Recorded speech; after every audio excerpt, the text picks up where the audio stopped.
A financial endowment is a donation of money or property to a non-profit organization for the ongoing support of that organization. Usually the endowment is structured so that the principal amount is kept intact while the investment income is available for use, or part of the principal is released each year, which allows for the donation to have an impact over a longer period than if it were spent all at once. An endowment may come with stipulations regarding its usage. The total value of an institution's investments is often referred to as the institution's endowment and is typically organized as a public charity, private foundation, or trust. Among the institutions that commonly manage endowments are academic institutions, cultural institutions, service organizations, and religious organizations. History. The earliest endowed shares were those established by the Roman emperor and Stoic philosopher Marcus Aurelius in Athens in AD 176.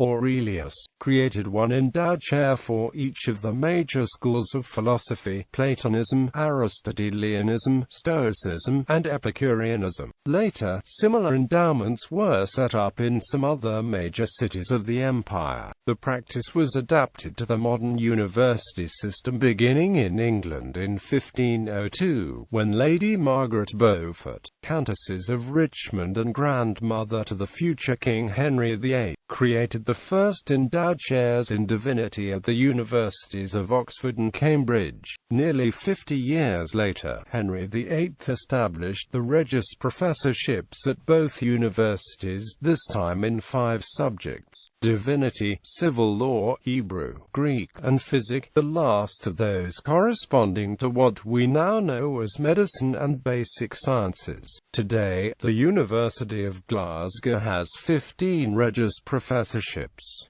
Private individuals soon adopted the practice of endowing professorships. Isaac Newton held the Lewisian Chair of Mathematics at Cambridge beginning in 1669, more recently held by the celebrated physicist Stephen Hawking. Types of endowment funds. Unrestricted endowment can be used in any way the recipient chooses to carry out its mission. Term endowment funds stipulate that all or part of the principal may be expended only after the expiration of a stated period of time or occurrence of a specified event, depending on donor wishes. Quasi-endowment funds must retain the purpose and intent as specified by the donor. Source of the original funds and earnings may be expended only for the specified purpose.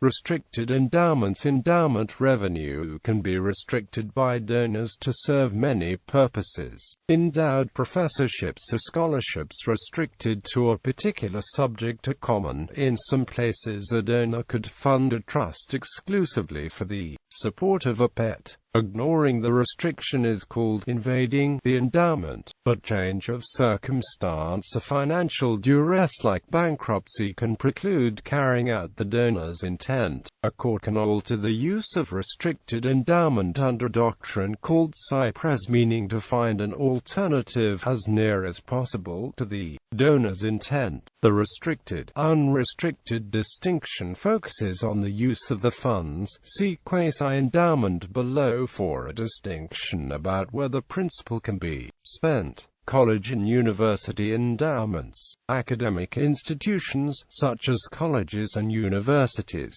will frequently control an endowment fund that finances a portion of the operating capital requirements of the institution, in addition to a general endowment fund. Each university may also control a number of restricted endowments that are intended to fund specific areas within the institution. The most common examples are endowed professorships and endowed scholarships or fellowships. In the United States, the endowment is often integral to the financial health of educational institutions. Alumni or friends of institutions sometimes contribute capital to the endowment. The endowment funding culture is strong in the United States and Canada but less pronounced overseas, with the exceptions of Cambridge and Oxford universities. Endowment funds have also been created to support secondary and elementary school districts in several states in the United States. Endowed professorships. An endowed professorship is a position permanently paid for with the revenue from an endowment fund specifically set up for that purpose. Typically, the position is designated to be in a certain department. The donor might be allowed to name the position. Endowed professorships aid the university by providing a faculty member who does not have to be paid entirely out of the operating budget, allowing the university to either reduce its student-to-faculty ratio, a statistic used for college rankings and other institutional evaluations, and/or direct money that would otherwise have been spent on salaries toward other university needs. In addition, holding such a professorship is considered to be an honor in the academic world, and the university can use them to reward its best faculty or to recruit top professors from other institutions.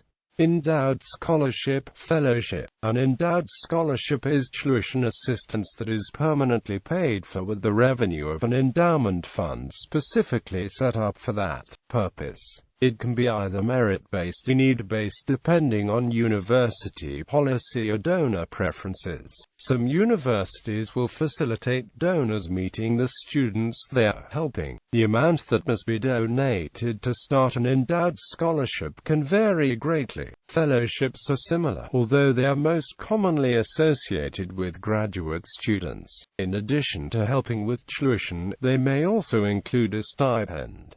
Fellowships with a stipend may encourage students to work on a doctorate. Frequently, teaching or working on research is a mandatory part of a fellowship. Financial operation. A financial endowment is typically overseen by a board of trustees and managed by a trustee team of professional managers. The financial operation of the endowment is typically designed to achieve the stated objectives of the endowment. At universities, typically 4 to 6% of the endowment's assets are spent every year to fund operations or capital spending. Any excess earnings are typically reinvested to augment the endowment and to compensate for inflation and recessions in future years. This spending figure represents the proportion that historically could be spent without diminishing the principal amount of the endowment fund. However, the financial crisis of 2007 to 2010 had a major impact on the entire range of endowments globally. Most notably, large U.S.-based college and university endowments, which had posted large, highly publicized gains in the 1990s and 2000s, faced significant losses of principal across a range of investments. The Harvard University Endowment Fund, which held $37 billion on June 30, 2008, was reduced to $26 billion during the following year. Yale University, the pioneer of an approach that involved investing heavily in alternative investments such as real estate and private equity, reported an endowment of $16 billion as of September 2009, a 30% annualized loss that was more than predicted in December 2008. At Stanford University, the endowment was reduced from about $17 billion to $12 billion as of September 2009. Brown University's endowment fell 27% to $2.04 billion in the fiscal year that ended June 30, 2009. George Washington University lost 18% in that same fiscal year, down to $1.08 billion. In Canada, after the financial crisis in 2008, University of Toronto reported a loss of 31% of its previous year-end value in 2009. The loss is attributed to overinvestment in hedge funds. Quasi-endowments.